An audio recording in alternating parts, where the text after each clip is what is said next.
Om Shanti. Shanti. Welcome everyone to Still Mountain.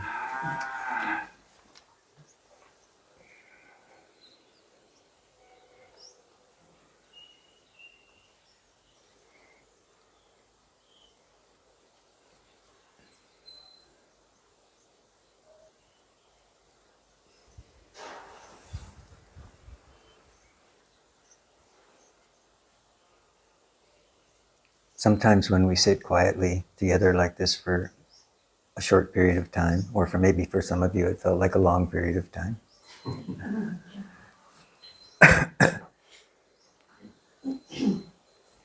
and something starts to happen or appears to happen, notice, watch what's happening inside of you. Sometimes when we sit for a period of time and our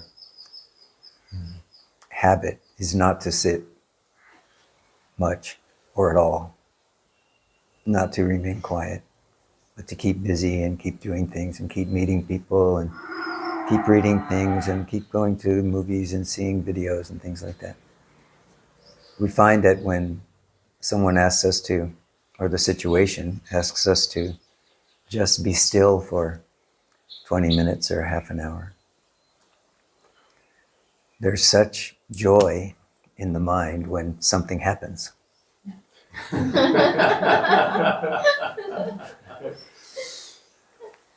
right away the attention shoots out. So then I feel all your pressure that I need to tell a joke or get you all to wake up in some way. But if you notice this moving out of the attention toward that first object, if you've been sitting for a while, and hopefully you all, I know many of you do have a strong practice of stopping and listening and observing and witnessing for periods of time, some of you for every day for a period of time. But if you don't have that strong practice, one of the ways to develop that ability to know what's happening in you is to watch that moment when the mind first steps out, after you've come into a situation where you're asked to keep quiet or remain quiet or be still for a period of time. You can notice what the mind does. You can notice it leap right out. Start looking at everybody. What's everybody wearing? How's he doing? What's she doing? Oh, yeah. This is all fine. But it's also the way in which the mind distracts us away from this question, who am I? Or what is aware here? The way it does this is it keeps us focused on the objects outside, such as my voice, or sitting here, or these objects, or all of you as objects. Keeps us focused on the objects outside of us. And keeps us entertained by them. And if we're not entertained by them, we go looking for something that will entertain us, right? Keep us busy, keep us active, keep us involved. This is all wonderful. This is the welling up of life itself.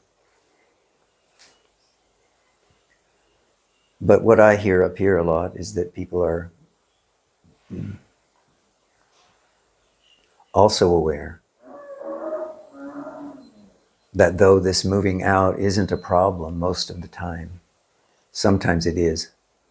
Sometimes it captures me, captures my attention, captures everything about me, and sinks me into some experience or some emotion or some something. And if the experience is pleasant, oh, now I'm going to chase it for the next 2 weeks. I want to renew that. I want to do it again. What did I do? You know, even if you're sitting in meditation, you have a blissful moment for a moment or for a half an hour, and suddenly you're saying, the mind is saying, oh, what happened there? Where was I sitting? How was I sitting? Oh, let me get my favorite cushion. Let me repeat this. You know, and of course, this is what we do in ashrams and monasteries, right? We go into ashrams and monasteries, and because of the remembrance of what happened in that place or what does happen in that place, as soon as we come into the place, we feel that sense of release from the small me, the small I, and we feel the presence of whatever that place means to us or whatever that position means to us. So again, this is not a bad thing. What I'm talking about is how do we remain aware that we're not moving into the next experience without being present for it, without there being presence here. This is the way in which we become trapped, or we become distracted, or whatever. We lose that sense of who I am as being consciousness and bliss. So whenever we come to in a period of reflection, contemplation, witnessing, as we do in the beginning of these satsangs, I ask you to notice what happens as soon as the activity starts again. Again, not because there's something wrong, but because you can make a choice sometimes. Sometimes you can choose to give attention to a particular object or not. You can just let the object rise, as Bhagavan often said, let it stay for a period of time and then watch it fall. So doing nothing about it gives us that opportunity not to get caught in it, but rather to see that we are the attention, the awareness, the emptiness that is before the mind attaches to an object. This creates for us a sense of freedom, a sense of space. That in all circumstances, there is this quiet presence which is here, and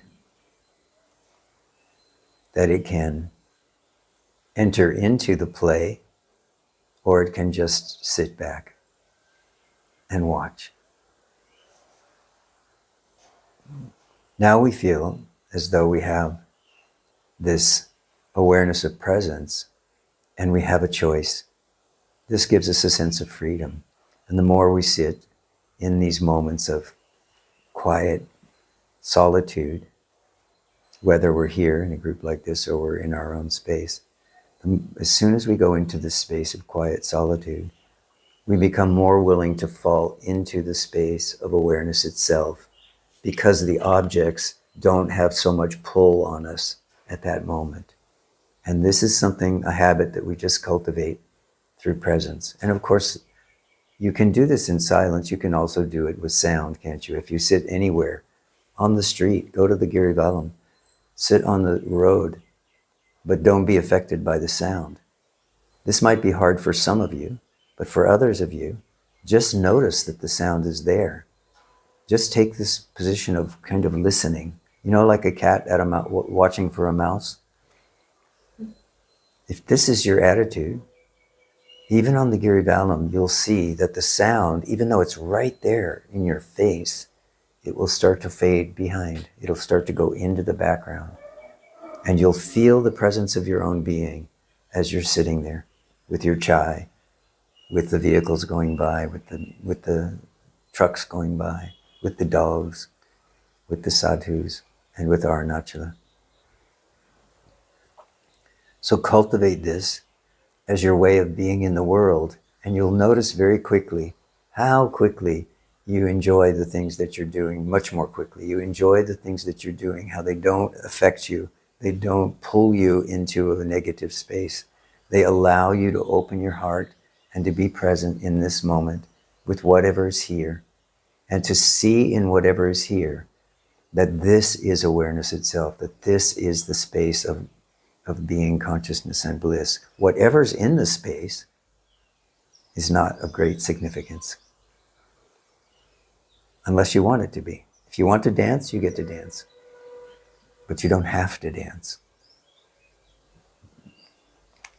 So as you become more and more familiar with this way in which this particular body mind that you have responds to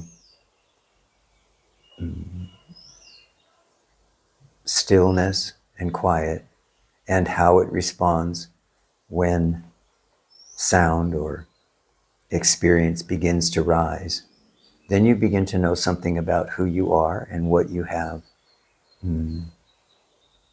You learn how to invite yourself back into the silence, back into the stillness. Because you know how the mind goes out. You've seen it go out. You've felt the emotions come up quickly. You felt the way that this happens, and now you know the way back to this firm foundation of stillness or mindfulness or beingness or whatever you'd like to call it.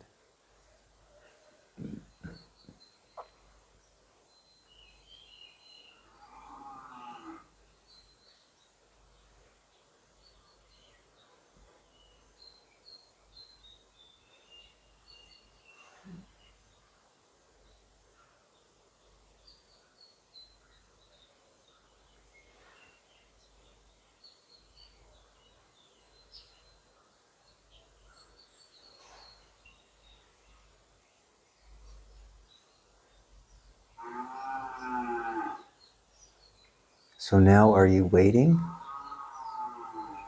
Or have you fallen back into the stillness again? Or are you waiting for what's he going to say next? Huh? You see, after a period of time, after some practice with this, after some experience with this, the very moment that you find yourself inside and out surrounded by silence, there's like, oh, it's quiet again. Okay, good. And you simply go back into it. You simply are it. You return to this space. You're not waiting for the next thing to happen. The next thing will happen, won't it? Because that's the nature of the mind, isn't it? That things rise, they have a period of time, and then they go. But it's also the nature of mind to remain in its own silence and to remain in its own stillness, if you allow it. And talking with people over many years, this becomes one of the biggest hindrances that people have. I say, well, are you able to allow yourself to just be quiet, to be able to sit in silence? What if that silence lasts for 15 minutes? What if it lasts for an hour? What if you don't speak to anybody for 4 days? Are you able to just remain in this silence and in this peacefulness of your own nature as awareness or being consciousness, without there any need for an I story or a me story to arise in that silence? People say, no, I can't do that. So this can be another really helpful tool, is notice the way in which you disturb your own silence, disturb your own peace. Believe me, the world will disturb it well enough. If you give up the habit of disturbing your own silence, you will find these gaps, these spaces where you're able to be in your own presence.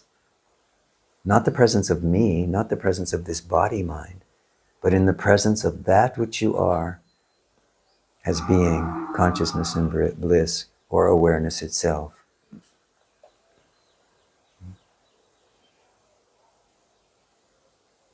To remain as being consciousness or awareness itself does not mean to remain asleep or dull.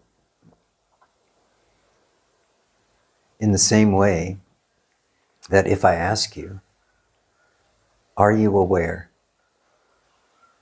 And you look immediately, all of you, for a moment, your attention pulled off of me, and your attention came inside and said, am I aware?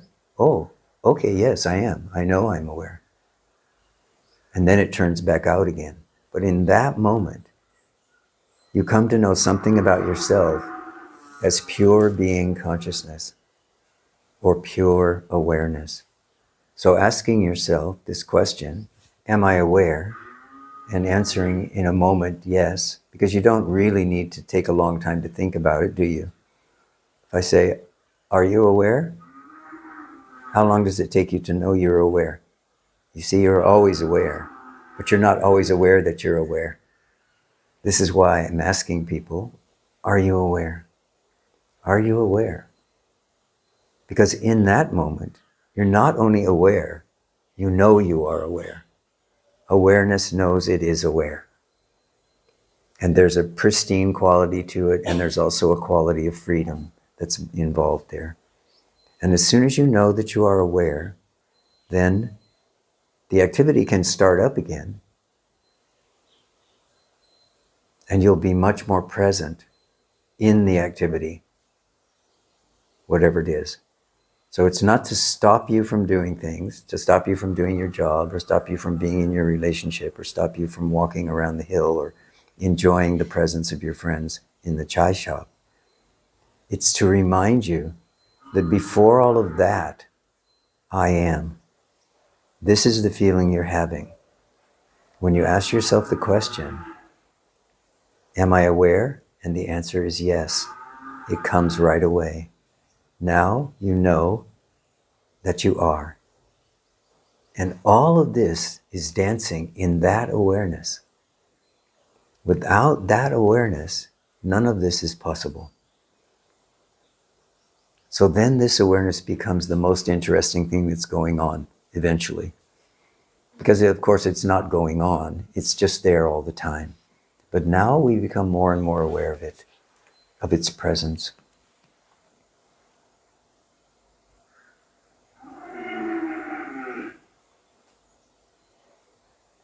And in that presence, we find a certain contentment, a certain peace, a certain recognition that we're not limited to the body and mind, to whatever we're experiencing in the body and mind in some given moment. That always before that is this presence which we experience as I am, or as that which is aware.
Okay, so you're welcome to remain in silence, or you're welcome to ask a question or make a comment.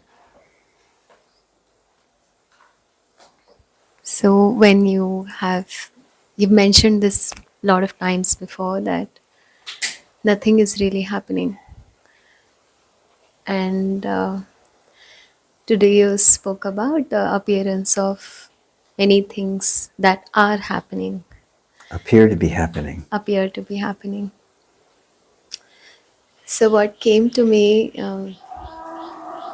feels like a practical joke in some way, but that as if everybody is blind. Some of us know we are blind, and some of us we don't know we are blind.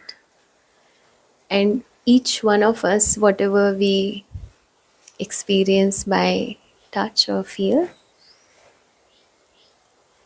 that's what we report Through the senses, through the yes. senses Yeah. at all times. Yes. And the whole point now seems to be to see the blindness of all of it. To see the what? The blind, like how each one of us is blind, is being seen.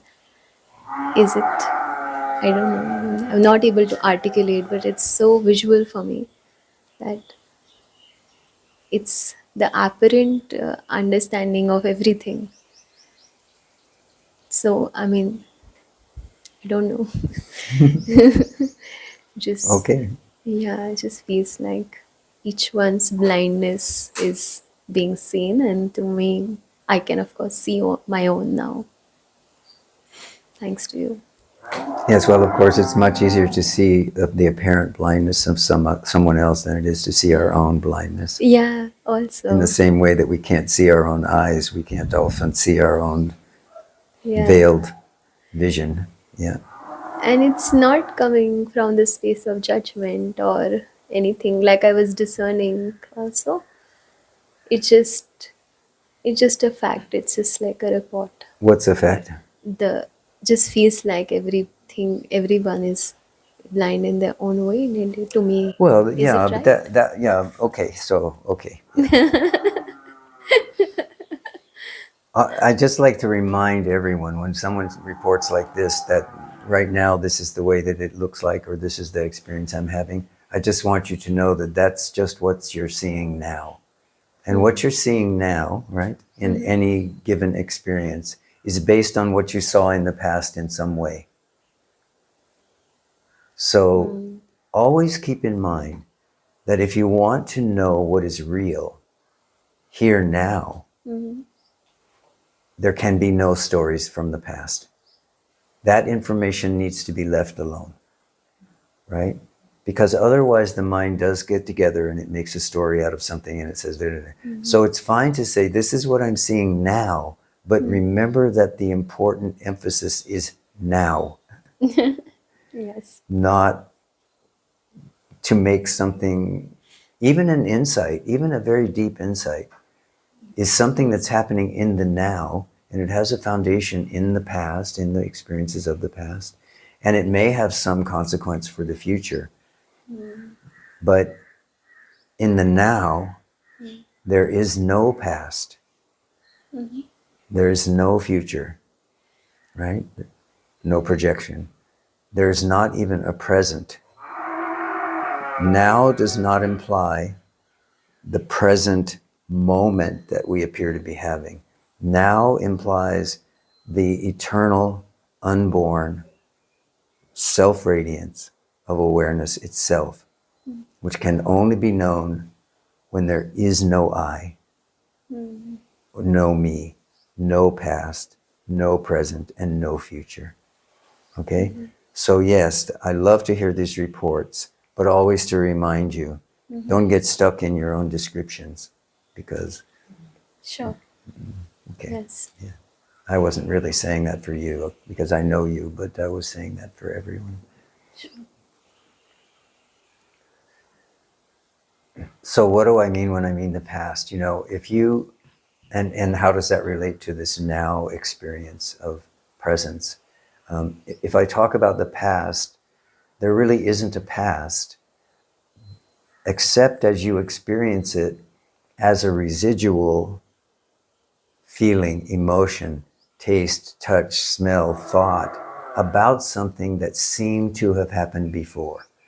So if there is something there in your experience that still has a taste in your mouth after a minute, a day, a week, a year, 10 years, you're still, chewing on that taste from some experience that seemed to have happened before, then you cannot be in the now, can you? Because the now is, by its definition, as I'm explaining it here, is without past, without residual, without anything left over. So be sure when the mind starts to make things, tries to describe to you the experience that you're having now, know that in the mind of now, there really is no experience. And so now you can know that the mind is just explaining something to you, it's pointing something out to you. But if you ask yourself, is this true? Is this really true? What the mind is telling me about the nature of reality is, you will always find that the answer is no. Because the nature of reality doesn't have anything to do with perception. It doesn't have anything to do with experience. It doesn't have anything to do with the me position or the I position. The nature of reality, or Brahman in the Vedanta tradition, or the Supreme in Advaita, the nature of this quality of existence is that it is self-existent and not dependent upon anything that we can know with the mind. We can know it in terms of an intuition. We can know it in terms of a deep recognition. Somehow we don't know how, but we cannot know it with the mind. We cannot say this is what it is. So anytime the mind is speaking at us and it is saying, this is the experience I'm having, this is what's really happening, just be skeptical. Just be skeptical. Because if you do nothing with any experience, with any thought, with any emotion or something, if you do nothing with them, but sit in the middle of them, knowing that what is here now is aware of this experience, and you penetrate deeply into the experience itself, what you see is an emptiness, a nothingness. It's the same way, if you ask the question, who am I? Right? This is about inquiry in some way. You ask the question, who am I? And you just keep looking in the direction of what feels like I, because you don't know what I is. But if you keep looking in that direction, what feels like I, what you will see is there is nothing there. This I is fictitious. It's been made up. It's a bunch of memories. It's a bunch of thoughts. It's a bunch of sensations which are all come together, assembled in a certain way. And that's what I call I. If I eliminate or let go of or undermine the I, chop this me sense, me, mine, I, if I keep chopping at that, does it mean that I don't exist? No, it means you become existence itself. Existence which is free of the limitations of the I or me or mine. Okay? So just keep remembering that whatever the mind is telling you, it probably isn't true. And if you want to know for sure, rather than as a mental exercise, just keep looking at the story that the mind is telling you. Keep looking at it and keep asking, is this real? Is this true? Is this for sure? Can I depend on this? Can I stake my life on this? No, you cannot. You are here as the sense of the I am presence. That can be felt, but beyond that, you can't know. And if you think about all of the experience you've had to this point in your life, there is one thing which you have known for sure in every experience or every thought or every moment of here now experience. That one thing that you are absolutely sure of is I exist. You always know that. Whether the experience or the circumstances appears to be good or bad, happy or sad, pleasant or unpleasant, always you know I am. It's the foundational experience. There's never a time that arises in the waking state or in the dream state in which you don't know I am. Assuming, of course, that you're not in a coma or something like that. You always know I am. And this is why Bhagavan pointed us with this question, who am I? Because the foundational experience of being here is I am. You have to see this for yourself, and as you see it for yourself, you begin to feel a sense of freedom, a sense of liberation from the turmoil of clinging to things and believing the stories of your own mind and believing that you are limited by the body-mind. Yeah.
So I wish you all peace and happiness and well-being.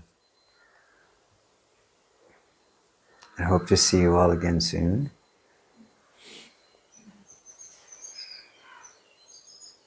I know I will see some of you just wandering around town. And we'll be in touch about other things, about the next meetings and things. The same way that some of you heard about this one.